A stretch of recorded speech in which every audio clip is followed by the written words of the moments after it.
DPR dijamin nangis, Wapres minta RUU ini segera ditetapkan. Sebelum menonton tayangan video ini dan memberi pendapat Anda di kolom komentar, diharapkan Anda menonton sampai selesai guna memahami isi berita ini. Pak Mahfud tanya pada kita, tolong dong undang-undang perampasan aset dijalanin. Republik di sini ini gampang Pak, senaya ini. Lobbynya jangan di sini Pak. Ini Korea ini semua nurut bosnya masing-masing. Di sini boleh ngomong kalah Pak. Bambang Pacul ditelepon, Ibu Pacul berhenti, siap. Ini laksanakan Pak. Jadi dua presiden pernah nanya sama saya, pembatalan uang kartal sama ini RUU ini yang mana ya Pak Presiden? Kalau pembatalan uang kartal pasti DPR nangis semua. Kenapa?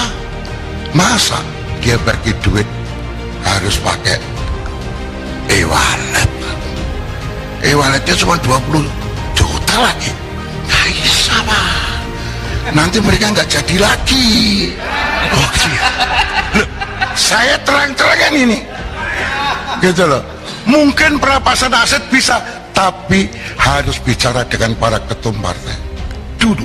Perampasan aset telah melalui perjalanan panjang sejak gagasan awalnya di tahun 2010, kemudian Presiden Jokowi tahun 2016 mengajukan ke DPR, lalu ditarik lagi, kemudian tahun 2019 saya ketika waktu jadi menteri awal itu mengajukan ke DPR dan masuk di dalam Prolegnas 2020. Tetapi tahun 2020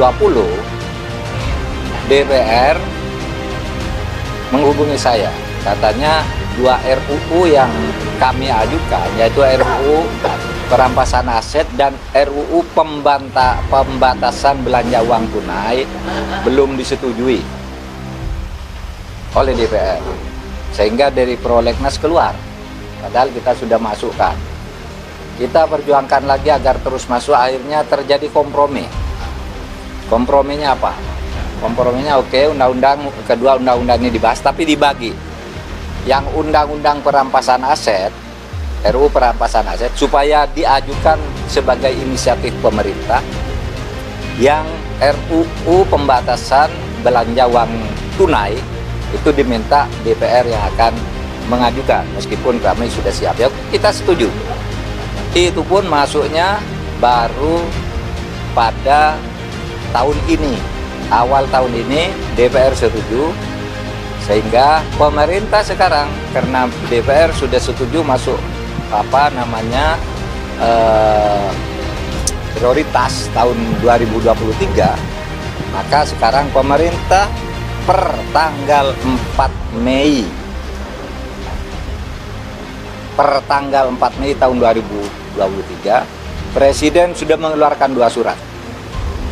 Satu surat Presiden kepada DPR yang dilampiri dengan rancangan undang-undang tentang perampasan aset. Wakil Presiden Ma'ruf Amin mendorong rencana undang-undang RUU tentang perampasan aset hasil tindak pidana dan RUU pembatasan uang kartal dapat segera dibahas di parlemen supaya RUU ini bisa segera disahkan.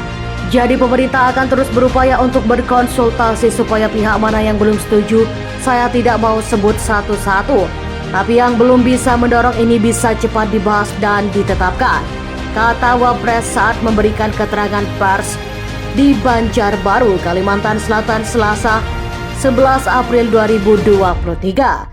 Dia mengungkapkan tujuan dari pengesahan RUU ini supaya bisa mengambil aset yang telah dikorupsi untuk kepentingan negara. Selain itu juga pengelolaan aset hasil rampasan supaya tidak terbengkalai.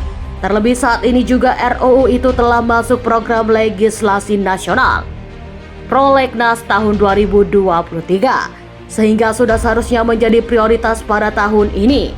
Pemerintah sudah ambil langkah menyusun RUU itu. Ini mungkin hambatannya di mana pemerintah akan meminta dan mendorong agar pihak yang belum setuju bisa memahami ini bukan kepentingan siapa-siapa, kata Ma'ruf.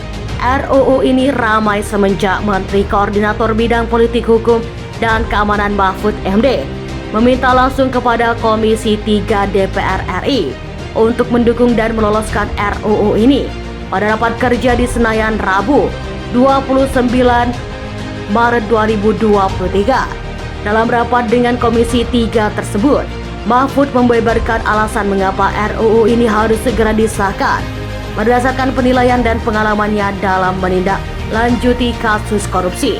Upaya tersebut cukup sulit dilakukan. Oleh karena itu aparat penegak hukum membuatkan senjata untuk mengatasi korupsi.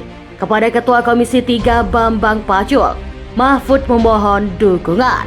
Tolong melalui Pak Bambang Pacul, Ketua Komisi 3. Pak, rancangan undang-undang perampasan aset tolong didukung, ujarnya. Sayangnya Bambang meminta agar Mahfud mendekati satu persatu Ketua Umum Partai, karena menurutnya keputusan anggota DPR RI ditentukan oleh pandangan partai, di mana Ketua Umum memiliki peran penting di dalamnya. Bagaimana pendapat Anda? Silahkan komen di kolom komentar.